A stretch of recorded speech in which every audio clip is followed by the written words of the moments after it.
السلام علیکم ناظرین حضرات، چینل کو ابھی سبسکرائب نہیں کیا ہے تو چینل کو سبسکرائب کر لیجئے، ساتھ میں بیل آئیکن ضرور دبا دیجئے تاکہ آنے والی ویڈیو کی نوٹیفیکیشن آپ کو ملتی رہے۔ زندگی کو گزاریں، جو جی میں آئے کریں، طبیعت جس طرف ہمیں مائل کرے اس طرف مائل ہو جائیں۔ اور ہم دیکھتے ہیں کہ ہماری وہ بہت ساری بچیاں جو 12 سال کی دہلیز پر قدم رکھتی ہیں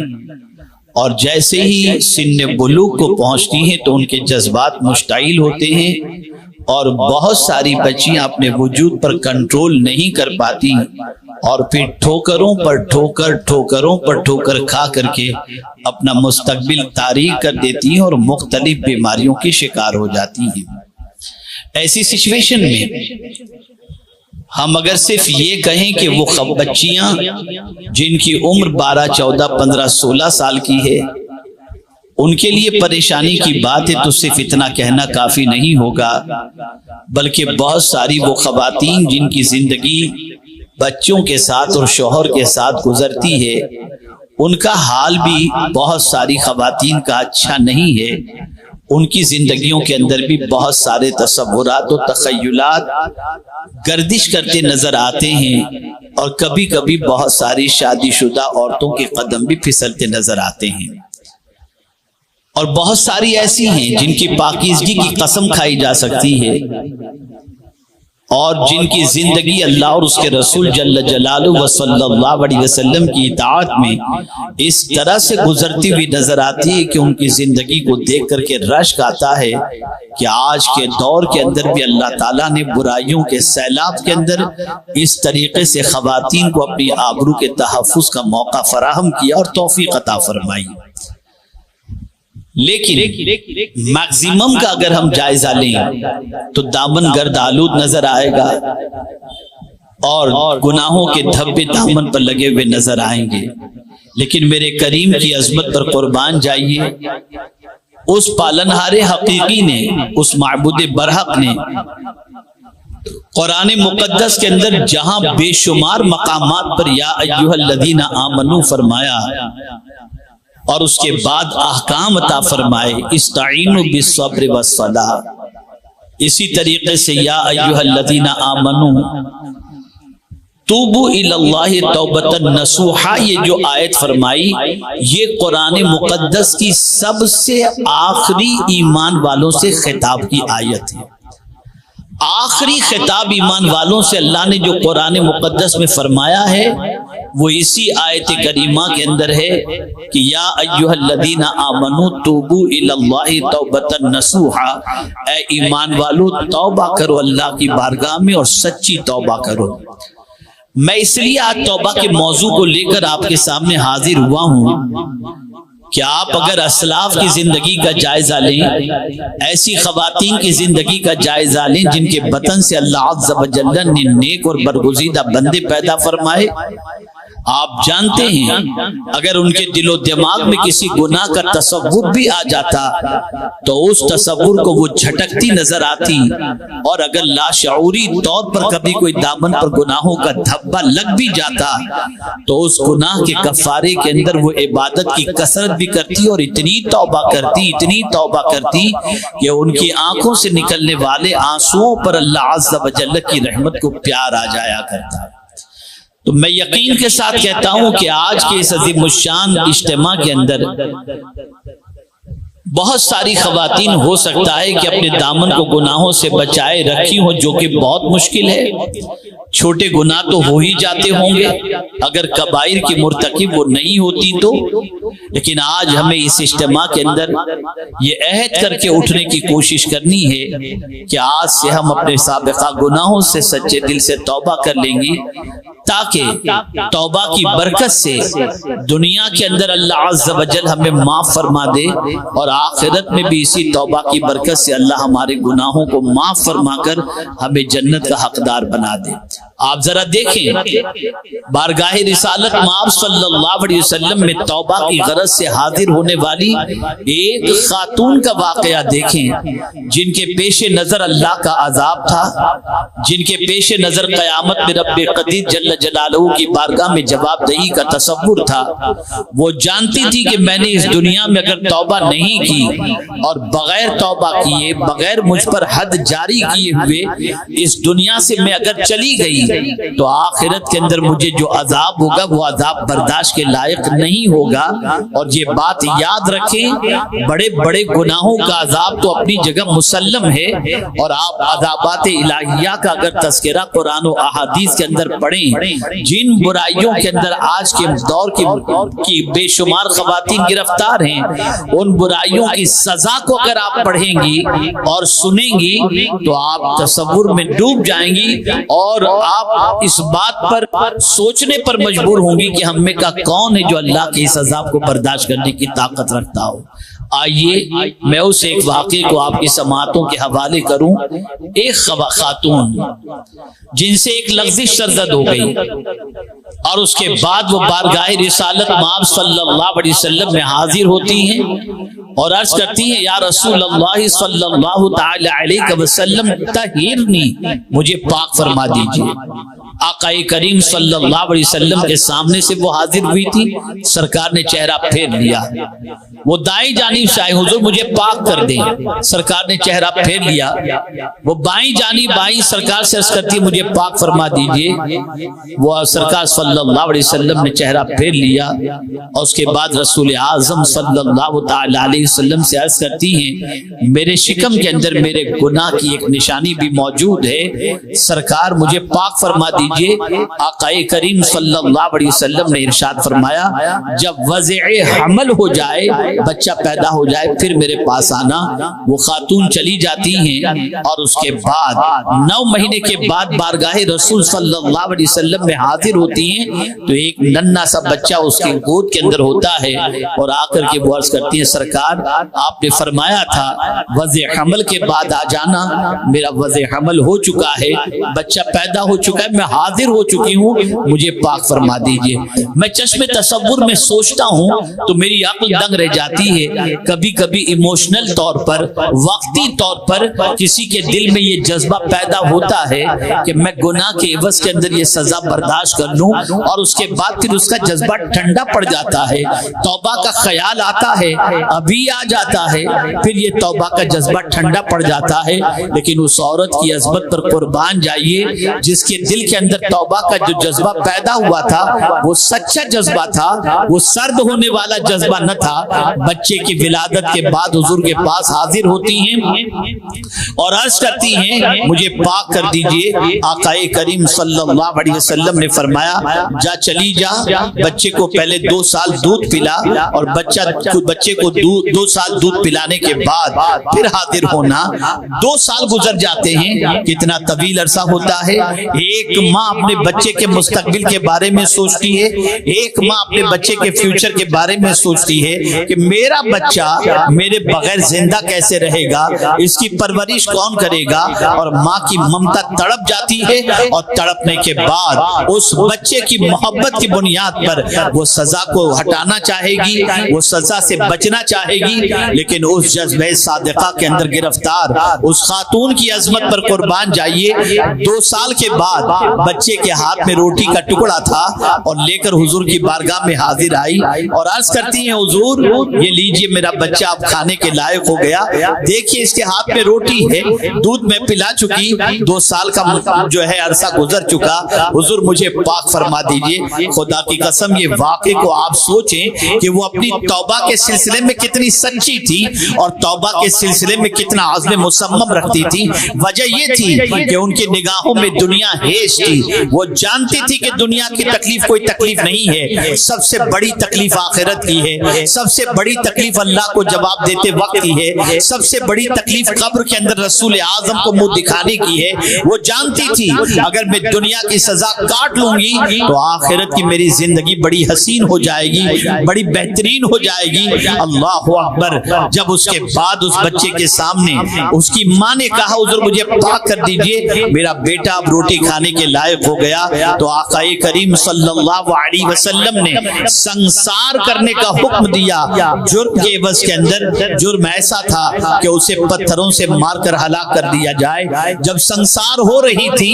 تو آپ جانتے ہیں ان کے جسم سے خون کا ایک قطرہ نکلا اور جا کر کے ایک صحابی کے چہرے پر پڑا۔ صحابی نے اپنی زبان سے کچھ نازیبا کلمات کہے تو قربان جائیے اس سچی توبہ کرنے والی خاتون کی عظمت پر میرے آقا صلی اللہ علیہ وسلم فرماتے ہیں اگر اس عورت کی توبہ کو مدینے کے کچھ لوگوں میں تقسیم کر دیا جائے تو اللہ سارے مدینے والوں کی مغفرت فرما دے۔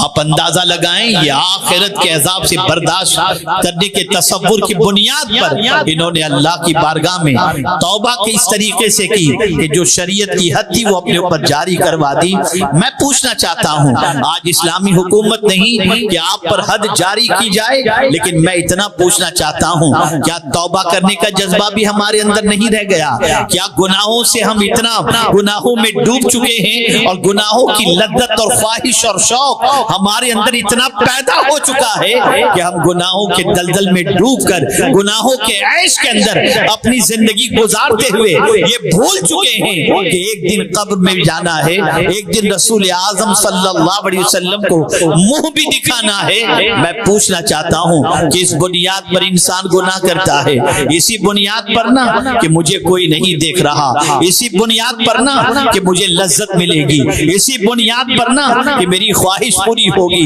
اسی بنیاد پر نہ کہ میرے زندگی کے دن اچھے گزر جائیں گے۔ لیکن یاد رکھو گناہ میں لذت تو ہے، گناہ میں عزت نہیں ہے۔ اس لیے رسول اعظم صلی اللہ علیہ وسلم کی کنیزوں اللہ کی بارگاہ کے اندر آج کے اجتماع میں میرا پیغام ہے کہ آج تک کے جو بھی گناہ ہوئے ہیں سچے دل سے توبہ کرنے کے بعد ان گناہوں کی طرف کبھی پلٹنا نہیں۔ توبہ کر لو، آج توبہ کر لو گے اور توبہ کرنے والا اللہ اکبر۔ دنیا میں بہت انتظار کرنے والے انتظار کرتے ہیں، کوئی آپ کا چاہنے والا شدت سے آپ کو جو چاہتا ہوگا وہ بھی کبھی کبھی آپ کا انتظار کرتا ہوگا، لیکن خدا کی قسم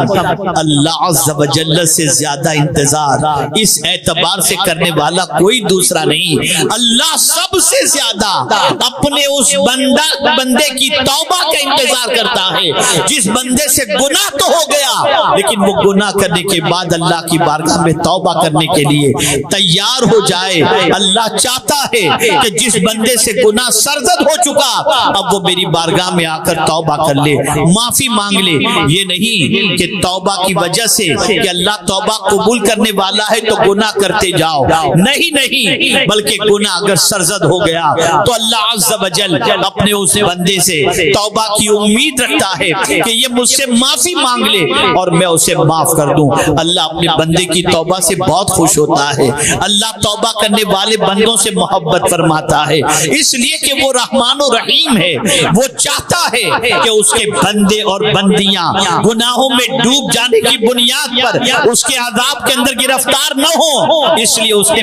جو ہے مزد عطا فرمایا، میرے بندوں مجھ سے توبہ کر لو، مجھ سے معافی مانگ لو، مجھ سے بخشش کی بھیک مانگو تاکہ میں تمہیں معاف کر دوں اور تم میرے عذاب سے بچ جاؤ، قبر کے عذاب سے بچ جاؤ۔ لیکن آج ہم دیکھ رہے ہیں اللہ اکبر بہت ساری خواتین دامن پر لگے ہوئے گناہوں کے دھبوں میں اضافے کا تو شوق رکھتی ہیں لیکن اللہ کی بارگاہ میں توبہ کا شوق نہیں رکھتی، توبہ کا جذبہ نہیں رکھتی۔ آج کے اس اجتماع میں میرا پیغام آپ سب کو یہی ہے، میں بہت تفصیلی خطاب آج نہیں کر پاؤں گا اس لیے کہ مجھے ابھی کہیں اور بھی جانا ہے، میں بہت مختصر خطاب کے لیے آیا ہوں لیکن یہ پیغام دینا چاہتا ہوں۔ اے میری بچیوں، اے خواتین اسلام، ذرا سوچو تو صحیح، ایک مچھر اگر کاٹ لے تو ہم اس کی تکلیف کو برداشت نہیں کر سکتے، ایک چوٹی کاٹ لے اس کی تکلیف کو برداشت نہیں کر سکتے، معمولی اگر کوئی ہاتھ میں خراش آ جائے تو تکلیف برداشت نہیں کر سکتے، پیر موچ کھا جائے اس کی تکلیف برداشت نہیں کر سکتے، اگر چھوٹی سی کسی چیز کی وجہ سے انگلی انگلی کٹ جائے تو اس کی تکلیف گوارا نہیں کر سکتے، بخار آ جائے تکلیف گوارا نہیں کر سکتے، کیا قبر کا عذاب برداشت کر سکیں گے؟ کیا آپ مجھے بتائیے کیڑے مکوڑوں کا عذاب برداشت کر سکیں گے؟ کیا سانپ کی تکلیف اور اس کا ڈنس کر ڈھکنا یہ برداشت کر سکیں گے؟ اگر نہیں تو آج ہی سچے دل سے توبہ کر لو، میرا مولا توبہ قبول کرنے والا ہے، میرا مولا توبہ قبول کر کے بندوں کو معاف فرمانا چاہتا ہے۔ اس لیے آج میری گزارش یہی ہے، اللہ اکبر، رسول اعظم صلی اللہ علیہ وسلم کی کنیزوں، ذرا تاریخ کے اوراق الٹ کر کے دیکھو، توبہ کرنے کے بعد بہت ساری خواتین ایسی گزری ہیں جن کی زندگی پہلے گناہوں میں گزرتی تھی، لیکن جب سچی توبہ کر لیتی ہیں تو اور اس توبہ پر قائم رہتی ہیں اور اللہ کی اطاعت گزار بن جاتی ہیں تو اللہ تعالیٰ ان کو ولایت کا مقام عطا کر دیتا ہے، اپنی دوستی کا تاج عطا کر دیتا ہے۔ اس لیے آج پوری دنیا کوشش کر رہی ہے کہ خواتین کی دنیا بھی برباد ہو جائے اور خواتین کی آخرت بھی برباد ہو جائے، مرد کی بھی دنیا برباد ہو جائے اور اس کی بھی آخرت برباد ہو جائے۔ میں چاہتا ہوں کہ اللہ عز و جل کے فرمان پر عمل کر کے، زندگی کتنی ہے نہیں معلوم، سچے دل سے توبہ کر لو، سچے دل سے معافی مانگ لو۔ اللہ اکبر، رسول اعظم صلی اللہ تعالی علیہ وسلم نے خواتین کو بڑا اونچا مرتبہ عطا فرمایا۔ اب میں یہاں پر ایک بات خاص طور پر عرض کروں، آج کل موبائل کا دور چل رہا ہے، آپ دیکھیں واٹس ایپ کا دور چل رہا ہے، آپ دیکھیں فیس بک کا دور چل رہا ہے، ٹویٹر کا دور چل رہا ہے، آپ جس طریقے سے جہاں سے چاہیں چھپ کر کے بات کر سکتے ہیں، کوئی آپ کو روکنے والا نہیں ہے، بظاہر آپ کہیں بھی چھپ کر کے کچھ بھی کر سکتی ہیں اور بظاہر کوئی روکنے والا نہیں ہے۔ لیکن میں ایک تصور آپ کے دماغ میں دینا چاہوں گا، ایک تصور آپ کی سماعتوں کے حوالے کرنا چاہوں گا، اور وہ تصور یہ ہے کہ اے خواتین اسلام، آج سے یہ تصور قائم کر لو، کوئی دیکھ رہا ہو یا نہ دیکھ رہا ہو، میرا خدا مجھے دیکھ رہا ہے، میرا رب مجھے دیکھ رہا ہے، میرا پالنہار حقیقی مجھے دیکھ رہا ہے۔ اللہ اکبر، دل کی نیتوں کو بھی جانتا ہے، انداز گفتگو کے مقصد کو بھی جانتا ہے، اور لفظوں کے انتخاب کے بارے میں بھی جانتا ہے کہ الفاظ کا انتخاب کس وجہ سے ہم کر رہے ہیں، ہماری دل کی نیتیں کیا ہیں، اس سے کوئی چیز چھپی ہوئی نہیں، اس سے کوئی چیز پوشیدہ نہیں، اور کہیں چھپ کر گناہ نہیں کر سکتی، کسی سے بچ کر گناہ نہیں کر سکتی۔ مجھے تو سرکار صلی اللہ علیہ وسلم کی یہ حدیث یاد آتی ہے تو رونگٹے کھڑے ہو جاتے ہیں۔ آقا کریم صلی اللہ علیہ وسلم کی غیب دانی پر فدا ہونے کو جی چاہتا ہے۔ اللہ اکبر، آقا کریم صلی اللہ علیہ وسلم نے کیا فرمایا جانتی ہیں آپ؟ عورتوں میں ایک عادت ہے وظیفے زیادہ کرنے کی، ہاتھ میں تسبیح لے کر بیٹھی ہوں گی، وظیفہ کر رہی کرتی رہتی ہیں، پڑھتی رہتی ہیں، پڑھتی رہتی ہیں، پڑھتی رہتی ہیں۔ سرکار صلی اللہ علیہ وسلم نے خواتین سے فرمایا کہ انگلی کے پوروں پر اللہ کا ذکر کرو، یعنی اگر تمہیں اللہ کا ذکر کرنا ہے اور کاؤنٹنگ کی بات ہے تو یہ انگلیوں کے جو پور ہیں نا، ان انگلیوں کے پور پر اللہ عز و جل کی تسبیح کرو، اللہ کا ذکر کرو۔ وجہ کیا ہے؟ یہ انگلیوں کے پور قیامت کے دن گواہی دیں گے۔ آقا جانتے تھے ایک زمانہ آئے گا، موبائل کا دور آئے گا، انہی انگلیوں کے پور سے انسان موبائل کا استعمال کرے گا اور اس کے ذریعے گناہ کرے گا۔ حضور صلی اللہ علیہ وسلم نے اسی کو پیش نظر رکھتے ہوئے ہو سکتا ہے کہ ان انگلیوں کے پور کا استعمال کیسے کیا جائے، میرے آقا نے آج سے 1450 سال پہلے فرما دیا، تاکہ کوئی عورت ان انگلیوں کے پور سے گناہ نہ کرے اور کوئی عورت ان انگلیوں کے پور کے ذریعے اللہ کی نافرمانی نہ کرے۔ جب کبھی کسی کو آپ موبائل سے کانٹیکٹ کرنے کا ارادہ کریں اور اگر وہ کانٹیکٹ ناجائز ہو تو آپ سمجھ لینا یہ انگلیوں کے پور بھی قیامت کے دن اللہ کی بارگاہ میں گواہی دیں گے، تو آپ اللہ کو کیا جواب دیں گے؟ توبہ کر لو، معافی مانگ لو اللہ سے، وہ قادر مطلق ہے، وہ اپنے بندوں سے بے پناہ محبت فرماتا ہے، اور توبہ کرنے والے کو تو اللہ اتنا پیار کرتا ہے کہ اللہ فرماتا ہے ان اللہ یحب التوابین و یحب المتطہرین، بے شک اللہ توبہ کرنے والے اور پاک رہنے والوں سے محبت فرماتا ہے۔